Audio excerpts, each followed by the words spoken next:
നമസ്കാരം. Front and framework landscape എന്ന് പറയുന്നത് ഇന്ന് ഒരുപാട് ഓപ്ഷൻസ് കാരണം സാച്ചുറേറ്റഡ് ആണ്. ഇതുകൊണ്ട് തന്നെ ഒരു പ്രൊജക്റ്റിനായിട്ട് റൈറ്റ് ഫ്രെയിംവർക്ക് ചൂസ് ചെയ്യാൻ പലപ്പോഴും ഡെവലപ്പേഴ്സ് കൺഫ്യൂസ്ഡ് ആയിരിക്കും. ഫ്രണ്ട് ആൻഡ് ഡെവലപ്മെന്റിനായിട്ട് ഏറ്റവും കൂടുതൽ പോപ്പുലർ ആയിട്ടുള്ള ഫ്രെയിംവർക്സ് ആണ് ആംഗുലർ, റിയാക്ട്, Vue.js എന്നുള്ളത്. ഈ ഓരോ ഫ്രെയിംവർക്കിനും അതിന്റെ അഡ്വാൻറ്റേജസും ഡിസഡ്വാൻറ്റേജസും ഉണ്ട്. കൃത്യമായിട്ടുള്ള ഒരു ഫ്രെയിംവർക്ക് എടുത്തില്ല എന്നുണ്ടെങ്കിൽ ഒരു പ്രൊജക്ടിന്റെ സക്സസിനെ അത് ഭയങ്കരമായിട്ട് ബാധിക്കും. കൂടാതെ അത് കരിയറിനെയും എഫക്ട് ചെയ്യാനുള്ള പോസിബിലിറ്റി ഉണ്ട്. സോ അതുകൊണ്ടാണ് ഇന്നത്തെ വീഡിയോയിൽ ഏത് ഫ്രെയിംവർക്കാണ് നിങ്ങൾ ചൂസ് ചെയ്യേണ്ടത് എന്നുള്ളതിനെ കുറിച്ച് ഇൻഡെപ്ത് അനാലിസിസ് പറയാൻ വേണ്ടി പോകുന്നത്. ഈ ട്യൂട്ടോറിയൽ കംപ്ലീറ്റ് കണ്ടു കഴിയുന്നതിലൂടെ ഭാവിയിൽ ഏത് പുതിയൊരു ഫ്രെയിംവർക്ക് വന്നാലും അതിന്റെ അനാലിസിസ് എങ്ങനെ ചെയ്യണമെന്നും ഏതൊരു പ്രൊജക്റ്റിനും ഏത് ഫ്രെയിംവർക്ക് നിങ്ങൾ ഡിസൈഡ് ചെയ്യണം എന്നൊരു ഡെസിഷനും നിങ്ങൾക്ക് താനേ കണ്ടെത്താനുള്ള ഒരു ക്യാപ്പബിലിറ്റി ബിൽഡായി വരും. സോ ഡെവലപ്പേഴ്സ് ആവാൻ ആഗ്രഹിക്കുന്ന ഒരാളും ഈ വീഡിയോ മിസ് ചെയ്യരുത്. ഈ ചാനലിലെ വീഡിയോ ആദ്യമായിട്ട് കാണുന്നവർക്ക് ഞാൻ എന്നെ ഇൻട്രൊഡ്യൂസ് ചെയ്യാം. എൻ്റെ പേര് സാഹിർ. ഈ ചാനൽ നമ്മൾ data science, technology, programming, AI, data analytics, business analytics, software testing, digital marketing, finance തുടങ്ങിയ വീഡിയോകളായിരിക്കും പോസ്റ്റ് ചെയ്യുന്നത്. ഈ ചാനലിന്റെ ഗോൾ തന്നെ ഫ്രഷേഴ്സ് ആയിട്ടുള്ളവർക്കും കരിയർ ഗ്യാപ്പ് വന്നിട്ടുള്ളവർക്കും ഒരു ടെക് കരിയർ എനേബിൾ ചെയ്യിപ്പിക്കുക എന്നുള്ളതാണ്. So once again I am Sahir. Welcome to the new video of digital learning.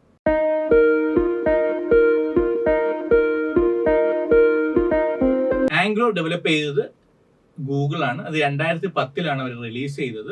Angular TypeScript based ഒരു ജാവാസ്ക്രിപ്റ്റ് ഫ്രെയിംവർക്ക് ആണ്. 2016 ആംഗുലർ 2 റിലീസ് ആയതിനു ശേഷമാണ് ഈ ഫ്രെയിംവർക്കിന് ഒരു സബ്സ്റ്റാൻഷ്യൽ ഗ്രോത്ത് ഉണ്ടായത്. കാരണം ആ ഒരു റിലീസിൽ ഒരുപാട് മാറ്റങ്ങൾ ഗൂഗിൾ കൊണ്ടുവന്നു. റിയാക്ട് ഡെവലപ്പ് ചെയ്തത് ഫേസ്ബുക്ക് ആണ്. ഇത് ഇനിഷ്യലി ഡെവലപ്പ് ചെയ്തത് 2013 ഇന്ന് നമ്മൾ കാണുന്ന മെറ്റയുടെ എല്ലാ പ്രൊഡക്റ്റിലും, അതായത് വാട്സപ്പിലും ഇൻസ്റ്റാഗ്രാമിലും ഫേസ്ബുക്കിലും എല്ലാം റിയാക്ട് ഹൈലി ഇന്റൻസീവ് ആയിട്ട് യൂസ് ചെയ്യുന്നുണ്ട്. Vue.js എന്ന് പറയുന്നത് ഈ ഫ്രെയിംവർക്കിലെ ഏറ്റവും പുതിയ താരമാണ്. 2014 ഗൂഗിളിന്റെ എംപ്ലോയി ആയ ഇവാൻ യു ആണ് ഇത് ഡെവലപ്പ് ചെയ്തത്. Vue.js ഭയങ്കര സിമ്പിൾ ഒക്കെ ആണെങ്കിലും ഗൂഗിൾ പോലെയോ ഫേസ്ബുക്ക് പോലെ ആംഗുലറിനും റിയാക്ടിനും കിട്ടിയ ബാക്കിംഗ് ഒന്നും കിട്ടാത്തതുകൊണ്ട് ഇപ്പോഴും കമ്പനീസ് വളരെ ചെറിയ തോതിൽ മാത്രമേ Vue.js അഡാപ്റ്റ് ചെയ്തിട്ടുള്ളൂ. നമ്മൾ ആംഗുലറും റിയാക്റ്റും Vue.js ഒക്കെ ഫ്രെയിംവർക്സ് ആണെന്ന് മനസ്സിലാക്കി. പക്ഷെ എന്താണ് ഒരു ഫ്രെയിംവർക്കിന്റെ ആവശ്യം? ജാവയും പൈത്തണും ജാവാസ്ക്രിപ്റ്റ് പോലുള്ള പ്രോഗ്രാമിംഗ് ലാംഗ്വേജസ് എന്തിനാണ് ഒരാൾ ഒരു ഫ്രെയിംവർക്ക് പഠിക്കേണ്ടത്? അതാണ് നമ്മൾ അടുത്തതായിട്ട് നോക്കാൻ വേണ്ടി പോകുന്നത്. നമ്മൾ പുറമേ നിന്ന് കാണുമ്പോൾ എല്ലാ വെബ്സൈറ്റും ഒരുപോലെ തോന്നുമെങ്കിലും അതിൻ്റെ അകത്തുള്ള ഡിസൈനിലല്ലാതെ ഫങ്ഷണാലിറ്റീസ് ഒക്കെ ഒരുപോലെ തോന്നുമെങ്കിലും അതിൽ ബാക്ക് എൻഡിൽ ഡേറ്റ സ്ട്രക്ചർ ചെയ്യുന്ന രീതിയും കോഡ് ബേസ് സ്ട്രക്ചർ ചെയ്യുന്ന രീതിയിലൊക്കെ ഒരുപാട് വ്യത്യാസമുണ്ട്. ഈ ഒരു സാഹചര്യത്തിൽ ഫ്രണ്ട് ആൻഡ് ഫ്രെയിംവർക്സ് ഉണ്ടെങ്കിൽ നമുക്ക് ഒരു ആപ്ലിക്കേഷൻ എഫിഷ്യന്റും ഫാസ്റ്റും ആയിട്ട് ബിൽഡ് ചെയ്യാനും മെയിൻറ്റെയിൻ ചെയ്യാനും കഴിയും എന്നുള്ളതാണ്. ഇതിലൂടെ ഡ്യൂപ്ലിക്കേറ്റ് എഫേർട്സ് കുറയ്ക്കാനും നമുക്ക് ഒരു പ്രൊജക്റ്റിലെ കീ ഫീച്ചേഴ്സിൽ കൂടുതൽ കോൺസെൻട്രേറ്റ് ചെയ്യാനും സാധിക്കും. ഒരു പ്രോഗ്രാമിംഗ് ലാംഗ്വേജ് പഠിച്ചതിന് ശേഷം ഫ്രെയിംവർക്ക് പഠിച്ചെടുക്കാൻ ഇനിഷ്യലി കുറച്ചധികം സമയം ചെലവഴിക്കേണ്ടി വരുമെന്നുണ്ടെങ്കിൽ ലോങ് ടൈം കരിയറിൽ ഫ്രെയിംവർക്ക് പഠിക്കുന്നത് കൊണ്ട് ഒരുപാട് സമയം നമുക്ക് പ്രൊജക്റ്റ് ലാഭിക്കാൻ സാധിക്കും. നിങ്ങളൊരു ഫ്രെയിംവർക്ക് പഠിക്കുന്ന സാഹചര്യത്തിൽ ഉടനെ ഒന്നും ഡിമിനിഷ് ആവാത്ത, അല്ലെങ്കിൽ ഉടനെ ഒന്നും സ്കോപ്പ് പോകാത്ത, ഉടനെ ഒന്നും ട്രെൻഡിൽ താഴോട്ട് പോകാത്ത ഒരു ഫ്രെയിംവർക്ക് ചൂസ് ചെയ്യുക. പിന്നെ നല്ല കമ്മ്യൂണിറ്റി സപ്പോർട്ട്, ഡോക്യുമെന്റേഷൻ ഒക്കെ അവൈലബിൾ ആണോ നോക്കുക. ഇതെല്ലാം ആംഗുലറിനും വ്യൂവിനും റിയാക്ട്.js-നും ഒക്കെ അവൈലബിൾ ആണ്. അങ്ങനെ ഒന്നുണ്ടെങ്കിൽ ഇതിൽ മൂന്നിലും ഏത് ഫ്രെയിംവർക്കാണ് നമ്മൾ ചൂസ് ചെയ്യേണ്ടത് എന്നുള്ളതാണ് നമ്മൾ ഇൻഡെപ്ത് ആയിട്ട് ഇനി അനലൈസ് ചെയ്യാൻ വേണ്ടി പോകുന്നത്. നമുക്ക് ആദ്യമായിട്ട് ഈസ് ഓഫ് ബിൽഡ് എന്നൊരു പാരാമീറ്റർ വെച്ച് കൺസിഡർ ചെയ്യാം ഈ 3 ഫ്രെയിംവർക്കിനെ. ആംഗുലർ എന്ന ഫ്രെയിംവർക്കിന്റെ ഏറ്റവും പ്രധാനപ്പെട്ട ഫീച്ചർ അല്ലെങ്കിൽ അഡ്വാൻറ്റേജ് എന്ന് പറയുന്നത് നമുക്ക് ഏതൊരു കോംപ്ലെക്സ് ടാസ്കും ചെയ്യാൻ പറ്റുന്ന തരത്തിലുള്ള ടൂൾ കിറ്റ്സ് അവൈലബിൾ ആണ് എന്നുള്ളതാണ്. ഇത് കൂടാതെ ആംഗുലറിൽ ഒരുപാട് ബിൽറ്റ് ഇൻ ടൂൾ കിറ്റ്സും അവൈലബിൾ ആണ്. ഇതിലൂടെ നമുക്ക് ടെസ്റ്റിങ്ങും റൗട്ടിങ്ങും ഒക്കെ എളുപ്പത്തിൽ ചെയ്യാൻ സാധിക്കും. സത്യം പറഞ്ഞാൽ ലോകത്തിൽ ഏറ്റവും കൂടുതൽ യൂസ് ചെയ്യുന്ന ഫ്രണ്ട് ആൻഡ് ഫ്രെയിംവർക്ക് ഇന്നും റിയാക്ട് ആണ്. അതിന്റെ പ്രധാന കാരണം എന്ന് പറഞ്ഞാൽ റിയാക്റ്റിലൂടെ എളുപ്പത്തിൽ അല്ലെങ്കിൽ ഈസി ആയിട്ട് ഒരു ആപ്ലിക്കേഷൻ ബിൽഡ് ചെയ്യാൻ പറ്റും എന്നുള്ളൊരു ക്യാപ്പബിലിറ്റി തന്നെയാണ്. ആംഗുലറിനെ വെച്ച് കമ്പയർ ചെയ്യുമ്പം റിയാക്റ്റിൽ നമുക്കൊരു ആപ്ലിക്കേഷൻ ബിൽഡ് ചെയ്യാൻ കുറച്ചും കൂടി എളുപ്പമാണ്. റിയാക്റ്റിന്റെ വേറൊരു അഡ്വാൻറ്റേജ് എന്ന് പറഞ്ഞാൽ ബിൽറ്റ് ഇൻ സ്റ്റേറ്റ് മാനേജ്മെന്റ് ടൂളായ കോണ്ടെക്സ്റ്റ് API അവൈലബിലിറ്റി ആണ്. റിയാക്റ്റിൽ ഡെവലപ്പേഴ്സ് ടൂളും എക്സ്റ്റൻഷൻസ് ഒക്കെ അവൈലബിൾ ആണ്. ഇതിലൂടെ ഒരു ഡെവലപ്പറിന് ബഗ് കണ്ടുപിടിക്കാനും ഇഷ്യൂസ് ഫിക്സ് ചെയ്യാനൊക്കെ വളരെ എളുപ്പത്തിൽ സാധിക്കും. മെജോറിറ്റി ഫ്രെയിംവർക്കിൽ നമ്മൾ ആപ്ലിക്കേഷൻ ബിൽഡ് ചെയ്യണമെന്നുണ്ടെങ്കിൽ നമ്മൾ സ്ക്രാച്ചിൽ തന്നെ ബിൽഡ് ചെയ്തെടുക്കുക. എന്നാൽ Vue.js എടുക്കുകയാണെന്നുണ്ടെങ്കിൽ നമുക്ക് ഒരു പ്രൊജക്റ്റിൽ പർട്ടിക്കുലർ പാർട്ട് അല്ലെങ്കിൽ ഒരു ആപ്ലിക്കേഷൻ പർട്ടിക്കുലർ പാർട്ട് മാത്രമായിട്ട് ബിൽഡ് ചെയ്തെടുക്കാൻ പറ്റും. രണ്ടാമത് നമ്മൾ നോക്കാൻ പോകുന്ന പാരാമീറ്റർ കമ്മ്യൂണിറ്റി സപ്പോർട്ട്. ഏതൊരു ഫ്രെയിംവർക്കിന്റെയും വിജയത്തിന് പിന്നിൽ നല്ലൊരു കമ്മ്യൂണിറ്റി സപ്പോർട്ട് കാണും. ആംഗുലറിന്റെ വിജയത്തിന് പിന്നിലും ഇത്തരത്തിലൊരു നല്ലൊരു സ്ട്രോങ് കമ്മ്യൂണിറ്റി സപ്പോർട്ട് ഉണ്ട്. ഈ ഇക്കോസിസ്റ്റം ട്രബിൾ ഷൂട്ടിംഗ് അസിസ്റ്റൻസ് മാത്രമല്ല, blogs, videos, landing page templates, courses ഒക്കെ ഫ്രീ ആയിട്ട് പ്രൊവൈഡ് ചെയ്യുന്നുണ്ട്. ഇത് കൂടാതെ ഡെവലപ്പർ എക്സ്പീരിയൻസ് ബെറ്റർ ആക്കാനായിട്ട് വൈഡ് റേഞ്ച് ഓഫ് ലൈബ്രറീസും ഇവർ പ്രൊവൈഡ് ചെയ്യുന്നുണ്ട്. ഞാൻ നേരത്തെ സൂചിപ്പിച്ചതിലെ ലോകത്ത് ഫ്രണ്ട് ആൻഡ് ഡെവലപ്മെന്റിൽ ഏറ്റവും നമ്പർ 1 ആയി നിൽക്കുന്ന ഫ്രെയിംവർക്കാണ് റിയാക്ട് എന്ന് പറയുന്നത്. റിയാക്ട് നമ്പർ 1 ആക്കി നിൽക്കുന്നതിൽ ഏറ്റവും വലിയ പങ്ക് വഹിക്കുന്നത് അതിന്റെ കമ്മ്യൂണിറ്റി തന്നെയാണ്. പിന്നെ അതിന്റെ ഓപ്പൺ സോഴ്സ് പ്രൊജക്ട് നേച്ചറുമാണ്. റിയാക്ട് എന്ന ഫ്രെയിംവർക്കിന് സ്വീകരിക്കുന്ന വേറൊരു കാരണം എന്ന് പറഞ്ഞാൽ റിയാക്ടിന് ടോപ്പിൽ ബിൽഡ് ചെയ്തിട്ടുള്ള ഫ്രെയിംവർക്സ് ആൻഡ് ലൈബ്രറീസ് ആണ്. ഉദാഹരണത്തിന് Next.js, റിയാക്ട് നേറ്റീവ്, ഇതിന്റെ എല്ലാം ബേസ് റിയാക്ട് ഫ്രെയിംവർക്ക് ആണ്. ഇനി Vue.jsന്റെ കമ്മ്യൂണിറ്റി നോക്കുകയാണെന്നുണ്ടെങ്കിൽ Vue.jsനും തരക്കേടില്ലാത്ത തരത്തിലുള്ള ഒരു കമ്മ്യൂണിറ്റി ഉണ്ട്. പക്ഷേ ഇത് ആംഗുലറോ റിയാക്റ്റോ പോലെ അത്ര വലിയ കമ്മ്യൂണിറ്റി അല്ല.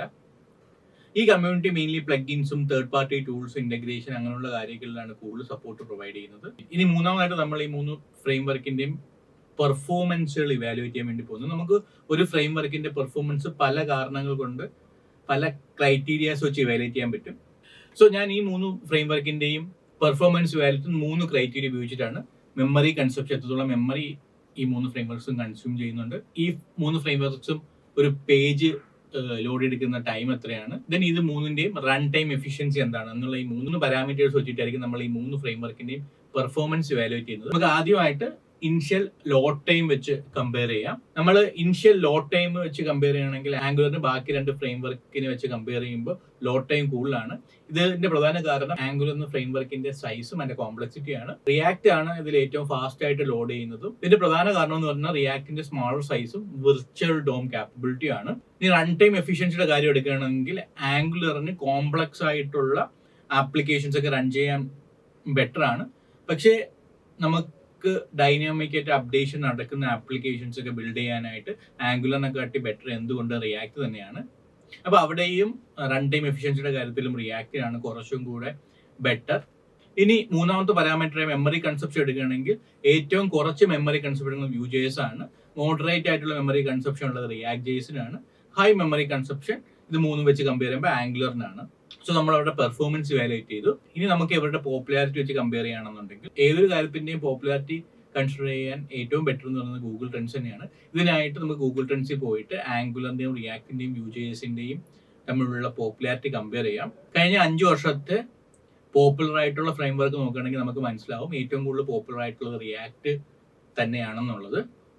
ഇനി ജോബ് ഓപ്പണിങ്സ് കൺസിഡർ ചെയ്യണമെങ്കിൽ എസ്പെഷ്യലി ഇന്ത്യയിലോ കേരളത്തിലോ സിനാരിയോ കൺസിഡർ ചെയ്യണമെങ്കിൽ ആംഗുലറിനും റിയാക്ടിനും ഏകദേശം സിമിലർ ജോബ് ഓപ്പണിങ്സ് ആണ് അവൈലബിൾ ആയിട്ടുള്ളത്. എന്നാൽ താരതമ്യേന Vue.jsന് വളരെ കുറച്ച് ജോബ് ഓപ്പണിങ്സ് മാത്രമേ കണ്ടുവരുന്നുള്ളൂ. സോ നിങ്ങൾ ജോബ് ഓപ്പർച്യൂണിറ്റിയോ പോപ്പുലാരിറ്റിയോ നോക്കിയൊക്കെ പഠിക്കാനാണ് ആഗ്രഹിക്കുന്നതെങ്കിൽ എനിക്ക് നിങ്ങൾ സജസ്റ്റ് ചെയ്യാനുള്ളത് റിയാക്റ്റോ ആംഗുലർ ഒക്കെ പഠിക്കാനാണ്. ഇനി നമ്മൾ കൺസിഡർ ചെയ്യാൻ പോകുന്ന ലേണിംഗ് കർവ്, ഈ 3 ഫ്രെയിംവർക്കിൽ ഓരോ ഫ്രെയിംവർക്കും പഠിക്കാൻ എങ്ങനെയാണ്, അതിന്റെ ലേണിംഗ് കർവ് പഠിച്ചെടുക്കാൻ എങ്ങനെയാണ്, എത്രത്തോളം പാടായിരിക്കും എന്നുള്ളൊരു പാരാമീറ്റർ വെച്ച് നമ്മൾ കൺസിഡർ ചെയ്യാൻ വേണ്ടി നമ്മൾ കമ്പയർ ചെയ്യാൻ വേണ്ടി പോകുന്നത്. ഓരോരുത്തരും ഓരോ കാര്യങ്ങളും ഓരോ രീതിയിലാണ് പഠിച്ചെടുക്കുന്നത്. പക്ഷേ മെജോറിറ്റി ഓഫ് ആൾക്കാരുടെ ഒപ്പീനിയൻ എടുത്തിട്ടാണ് ഞാൻ ഈ ലേണിംഗ് കർവ് സെക്ഷൻ ഡിസൈൻ ചെയ്തിട്ടുള്ളത്. ആംഗുലറും റിയാക്റ്റും അറിയുന്ന പലരോടും ആംഗുലർ പഠിക്കാൻ എങ്ങനെ ഉണ്ടായിരുന്നു ഞാൻ ചോദിച്ചപ്പോൾ പലരും പറഞ്ഞത് ആംഗുലർ പഠിക്കാൻ കുറച്ച് പാടായിരുന്നു എന്നുള്ളതാണ്. ഇതിന്റെ പ്രധാന കാരണമായിട്ട് പറഞ്ഞത് ആംഗുലർ പഠിച്ചു തുടങ്ങുന്നതിന് മുമ്പ് ഒരു ടൈപ്പ് സ്ക്രിപ്റ്റ് അറിഞ്ഞിരിക്കണം. അതും ആംഗുലറിൽ ഒരു പ്രത്യേക രീതിയിൽ മാത്രമേ ടൈപ്പ് സ്ക്രിപ്റ്റ് യൂസ് ചെയ്യാൻ പറ്റൂ എന്നുള്ളതാണ്. കാരണം ആംഗുലർ നമ്മൾ കോഡ് എഴുതേണ്ട ഒരു പ്രത്യേക രീതിയിലാണ്. പിന്നെ ആംഗുലറിന്റെ കൺസെപ്റ്റ്സ് ആയ derivatives, modules, decorators, component, services, dependency injections, pipes, templates, change direction എല്ലാം നമ്മൾ അറിഞ്ഞിരിക്കണം. ഇനി ആംഗുലറിനെ കൺസിഡർ ചെയ്തിട്ട് റിയാക്ട് കമ്പയർ ചെയ്യണമെങ്കിൽ റിയാക്ട് കുറച്ചും കൂടെ പഠിച്ചെടുക്കാൻ എളുപ്പമെന്നാണ് പലരും പറഞ്ഞിട്ടുള്ളത്. അതിന്റെ പ്രധാന കാരണം എന്ന് പറയുന്നത് ആംഗുലർ വളരെ പ്ലെയിൻ ആയിട്ടുള്ള ഒരു ഫ്രെയിംവർക്കാണ്. ഇത് പഠിച്ചെടുക്കാൻ ജാവാസ്ക്രിപ്റ്റിന് ഒരു ബേസ് മാത്രം മതിയാവും.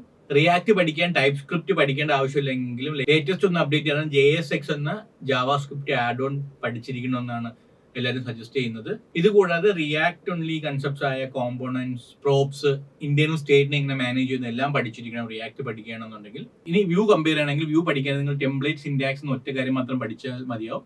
ഏത് HTML ബേസിക്സ് ഉള്ള ഒരാൾക്ക് വേണമെങ്കിലും വ്യൂ പഠിച്ചെടുക്കാൻ പറ്റുമെന്നാണ് പലരും സജസ്റ്റ് ചെയ്തത്. വ്യൂ സിംഗിൾ ഫയൽ കോമ്പോണൻസ് ആയതുകൊണ്ട് തന്നെ വ്യൂവിൽ ന്യൂ പ്രൊജക്ട്സ് ഈസിലി മാനേജ് ചെയ്യാൻ പറ്റുമെന്നാണ് പലരും പറഞ്ഞത്. ഇനി നമുക്ക് ഈ 3 ഫ്രെയിംവർക്കിന്റെയും ഫ്യൂച്ചർ എങ്ങനെയായിരിക്കും എന്നുള്ളത് നമുക്ക് കൺസിഡർ ചെയ്യാം. ടെക്നോളജി അതിവേഗം മാറിക്കൊണ്ടിരിക്കുന്ന സാഹചര്യം നമുക്ക് ഒരിക്കലും ഫ്യൂച്ചർ പ്രെഡിക്റ്റ് ചെയ്യാൻ പറ്റത്തില്ല. എന്നിരുന്നാലും ആംഗുലറിൽ ഇപ്പോൾ റീസെന്റ് ഒരുപാട് അപ്ഡേറ്റ്സ് ഒക്കെ വന്നിട്ടുണ്ട്. അതിലൊന്നാണ് സിഗ്നൽസിന്റെ ഇൻട്രൊഡക്ഷൻ.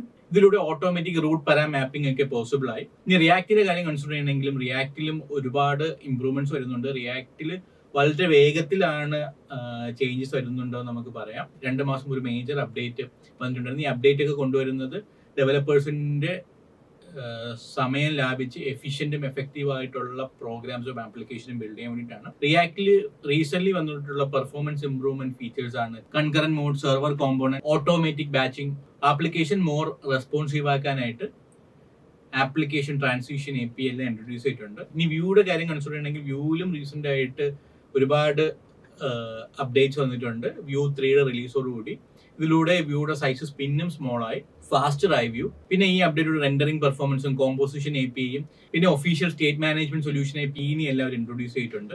ഈ 3 ഫ്രെയിംവർക്കിനും വളരെ വേഗത്തിൽ ഒരുപാട് ഇംപ്രൂവ്മെന്റ്സ് വരുന്നുണ്ട്. നമുക്ക് ഭാവിയിൽ എന്തായിരിക്കും വരാൻ പോകുന്നതെന്ന് ഡെഫിനറ്റ്ലി പ്രെഡിക്റ്റ് ചെയ്യാൻ പറ്റത്തില്ല. എന്നിരുന്നാലും ഡെവലപ്പേഴ്സ് എക്സ്പീരിയൻസ് ബെറ്റർ ആക്കാൻ വേണ്ടിയിട്ട് വരുന്ന ഓരോ അപ്ഡേറ്റ് കാരണം ഈ ഫ്രെയിംവർക്കിന്റെ സ്വീകാര്യത ഇനിയും വർദ്ധിപ്പിക്കാനാണ് പോസിബിലിറ്റി എന്നാണ് എനിക്ക് തോന്നുന്നത്. നമ്മൾ ഇതുവരെ ഒരുപാട് പാരാമീറ്റേഴ്സ് വെച്ചിട്ട് നമ്മൾ ഈ 3 ഫ്രെയിംവർക്കിനെ കമ്പയർ ചെയ്തിട്ടുണ്ട്.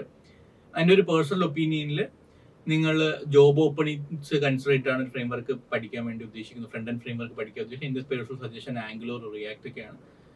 പഠിക്കാൻ എളുപ്പമുള്ള അതേപോലെ ജോബ് ഓപ്പണിങ്സും ഒക്കെ ഉള്ള ഒരു ഫ്രെയിംവർക്കാണ് പഠിക്കാൻ താല്പര്യപ്പെടുന്നുണ്ടെങ്കിൽ എൻ്റെ പേഴ്സണൽ സജഷൻ റിയാക്ട് ആണ്. നിങ്ങൾക്ക് റിയാക്റ്റിൽ ഇന്റേൺഷിപ്പ് ചെയ്യണമെന്ന് താല്പര്യമുണ്ട്, റിയാക്റ്റിൽ ഇൻഡെപ്ത് ആയിട്ട് പ്രൊജക്റ്റിലൂടെ പഠിക്കണമെന്ന് താല്പര്യമുണ്ടെങ്കിൽ you can connect with me 9146211123. ഇത്രയും നേരം ഈ വീഡിയോ കൊണ്ട് വളരെ നന്ദി. ഇതിനെക്കുറിച്ച് കൂടുതൽ ഡീറ്റെയിൽ ആയിട്ട് നിങ്ങൾ വായിക്കണം താല്പര്യമുണ്ടെങ്കിൽ താഴെ ഡിസ്ക്രിപ്ഷൻ ബോക്സിൽ ഞങ്ങളുടെ ബ്ലോഗിന്റെ ലിങ്ക് കൊടുത്തിട്ടുണ്ട്. അതിൽ ഇതിനെക്കുറിച്ച് ഡീറ്റെയിൽ ആയിട്ട് പരാമർശിക്കുന്നുണ്ട്. ഇനിയും ഇതുപോലത്തെ ഇൻഫോർമേറ്റീവ് ആയിട്ടുള്ള വീഡിയോ ലഭിക്കാനായിട്ട് ഈ ചാനൽ ദയവായി സബ്സ്ക്രൈബ് ചെയ്യുക. So I'm Sahil signing off. Thank you.